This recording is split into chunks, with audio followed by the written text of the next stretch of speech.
Hi hello. ഒരു സമയത്ത് നമ്മുടെ ചോക്ലേറ്റ് പ്ലസ് പിസ്ത ഭയങ്കര ട്രെൻഡിങ് ആയിരുന്നല്ലോ. ഇപ്പോഴും അത് ട്രെൻഡിങ്ങിൽ തന്നെയാണ്. അപ്പം ആ ഒരു കോമ്പിനേഷൻ വെച്ചുകൊണ്ടാണ് കേട്ടോ ഞാൻ ഈ ഒരു കേക്ക് ഇവിടെ ചെയ്യുന്നത്. അപ്പം നിങ്ങൾക്ക് എല്ലാവർക്കും ഇഷ്ടപ്പെടുന്നു വിചാരിക്കുന്നു. നല്ല ടേസ്റ്റ് ആയിട്ടുള്ള കേക്കാണ്. എല്ലാവരും ട്രൈ ചെയ്ത് നോക്കുക. വളരെ കുറച്ച് പേരാണ് നമ്മുടെ വീഡിയോസ് കാണുന്ന കൂട്ടുകാർക്ക് വീഡിയോ ഇഷ്ടപ്പെടുന്നു എന്ന് വിചാരിക്കുന്നു. എല്ലാവരും എന്നെ സപ്പോർട്ട് ചെയ്യുക. സ്പഞ്ചിൻ്റെ റെസിപ്പി ഞാനിവിടെ കൊടുക്കുന്നില്ല കേട്ടോ, കാരണം നമ്മൾ ഓൾറെഡി കുറേ ചെയ്തിട്ടുണ്ട്. കുറച്ച് പിസ്തയുടെ മിക്സും കൂടെ നമ്മുടെ ഇതിലോട്ട് ആഡ് ചെയ്ത് കൊടുക്കുമ്പോഴേക്കും നമുക്ക് നമ്മുടെ ഈ കേക്കിന് വേണ്ടിയിട്ടുള്ളൊരു സ്പഞ്ച് റെഡിയായിട്ട് കിട്ടും. നല്ല സ്പോഞ്ചി ആയിട്ടുള്ള കേക്ക് തന്നെയാണ്. വെറ്റ് ചെയ്യാൻ വേണ്ടിയിട്ട് ഞാനിവിടെ ഉപയോഗിക്കുന്നത് പാലാണ്. പാലിൽ കണ്ടൻസ്ഡ് മിൽക്കും പഞ്ചസാരയും അതേപോലെ കുറച്ച് വിപ്പിംഗ് ക്രീമും കൂടെ ആഡ് ചെയ്തിട്ടുണ്ട്. അതിലേക്ക് നമ്മുടെ പിസ്തയുടെ മിക്സും കൂടെ ചേർത്ത് കൊടുത്തിട്ടുള്ളതാണ്. നല്ല സൂപ്പറായിട്ടുള്ള മിക്സാണ് കേട്ടോ. ആ ഒരു പിസ്തയുടെ മിക്സിന് തന്നെ നല്ലൊരു ഏലക്കയുടെ ഒരു ഫ്ലേവർ കിട്ടുമല്ലോ. അടുത്തത് ഫില്ലിങ്സ് ആണ്.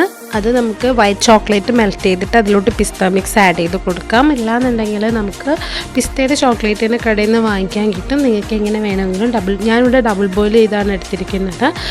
ഞാൻ 1:1 റേഷ്യോയിൽ ചോക്ലേറ്റ് പ്ലസ് കുറച്ച് വിപ്പിംഗ് ക്രീമും കൂടെ ആഡ് ചെയ്ത് കൊടുക്കുന്നുണ്ട്. പിന്നെ നമുക്ക് വേണ്ടത് കുറച്ച് ചോക്കോ ഗനാഷാണ്, കുറച്ച് കണ്ടൻസ്ഡ് മിൽക്കും കൂടെ ആണ് കേട്ടോ. ഇതിൽ കാണുന്നത് പോലെ തന്നെ നമുക്ക് ആദ്യം ചോക്ലേറ്റും കണ്ടൻസ്ഡ് മിൽക്കും കൂടെ ചേർത്ത് നല്ലപോലെ ഒന്ന് സ്പ്രെഡ് ചെയ്ത് കൊടുക്കുക. അതിലേക്ക് ഞാനിവിടെ കുറച്ച് ചോക്കോ ചിപ്സും കൂടെ ഇട്ട് കൊടുക്കുന്നുണ്ട്. അപ്പോഴേക്കും നമ്മുടെ ഫസ്റ്റ് ലെയർ അവിടെ കംപ്ലീറ്റ് ആകുകയാണ്. അടുത്ത് നമുക്ക് സെക്കൻഡ് ലെയറിലേക്ക് വീണ്ടും നമ്മുടെ കേക്ക് വെച്ച് കൊടുത്തിട്ട് നമുക്ക് നന്നായിട്ട് തന്നെ വെറ്റ് ചെയ്ത് കൊടുക്കുക നമ്മുടെ സിറപ്പ് വെച്ചിട്ട്. ഇവിടെ ഞാൻ ചേർത്ത് കൊടുക്കുന്നത് പിസ്തയുടെ ഗനാഷല്ല, പകരം നമ്മുടെ ചോക്ലേറ്റ് ആണ്. ചോക്ലേറ്റ് അത്യാവശ്യം നല്ല രീതിയിൽ തന്നെ ചേർത്ത് കൊടുക്കുക.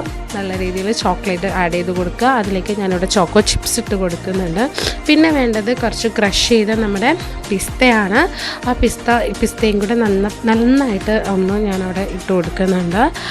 ഇത്രയേ ഉള്ളൂ. നമ്മുടെ 2 ലെയറിലേക്ക് വേണ്ടിയിട്ടുള്ള നമ്മുടെ ഫില്ലിങ് അവിടെ കംപ്ലീറ്റ് ആവുകയാണ്. അടുത്ത് നമുക്ക് ലാസ്റ്റ് ലെയറും കൂടെ വെച്ചിട്ട് നല്ലപോലെ നമുക്ക് നമ്മുടെ കേക്കൊന്ന് വെറ്റ് ചെയ്തെടുക്കാം. വെറ്റ് ചെയ്യുമ്പോൾ ഞാൻ മുമ്പ് പറഞ്ഞിട്ടുള്ളത് പോലെ തന്നെ ഏറ്റവും താഴെ മുകളിലെ 2 ലെയറിൽ കൊടുക്കുന്നതിനേക്കാളും കുറഞ്ഞ രീതിയിൽ വേണം നമ്മൾ മിക്സ് ആഡ് ചെയ്ത് കൊടുക്കുക. ഏറ്റവും മുകളിൽ അത്യാവശ്യം നല്ല രീതിയിൽ തന്നെ ചേർത്ത് കൊടുക്കുക. കേക്കിന് അത്യാവശ്യം ഒരു ദിവസമെങ്കിലും ഫ്രിഡ്ജിൽ വെക്കാനുള്ള ആ ഒരു ഫ്രിഡ്ജ് സെറ്റ് ആകാനുള്ളൊരു ടൈം ഉണ്ടെങ്കിൽ ആ രീതിയിൽ തന്നെ ചെയ്ത് കൊടുക്കുക.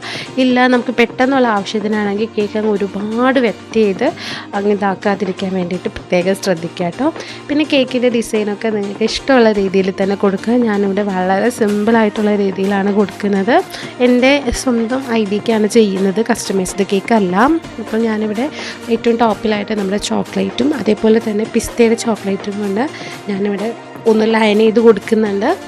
ഇത്രയും ചെയ്തപ്പോൾ തന്നെ നമ്മുടെ കേക്ക് അവിടെ നിറഞ്ഞു എന്ന് പറഞ്ഞു കഴിഞ്ഞാൽ ഈ 2 കളറും കൂടെ ആഡ് ചെയ്ത് വന്നപ്പോൾ ഉണ്ടല്ലോ നമ്മുടെ കേക്കിന് ഭയങ്കരമായിട്ടുള്ള വീഡിയോയിൽ കാണുന്നതിനേക്കാളും ഒരു അട്രാക്റ്റീവായിട്ട് തോന്നി. പിന്നെ ഒരുപാട് ക്രീമിൻ്റെ വർക്കൊന്നും ചെയ്യാൻ നിന്നില്ല. വളരെ സിമ്പിളായിട്ട് ഡെക്കറേറ്റ് ചെയ്ത് ഞാനിവിടെ നിർത്തി. അപ്പോൾ അത്രയേ ഉള്ളൂ പണി. ഇതാണ് നമ്മുടെ കേക്ക്. നിങ്ങൾക്ക് ഉറപ്പായിട്ടും ഇഷ്ടപ്പെടും. എല്ലാവരും ട്രൈ ചെയ്ത് നോക്കുക. സേഫായിട്ടും ഹാപ്പി ആയിട്ടും ഇരിക്കുക. Bye bye.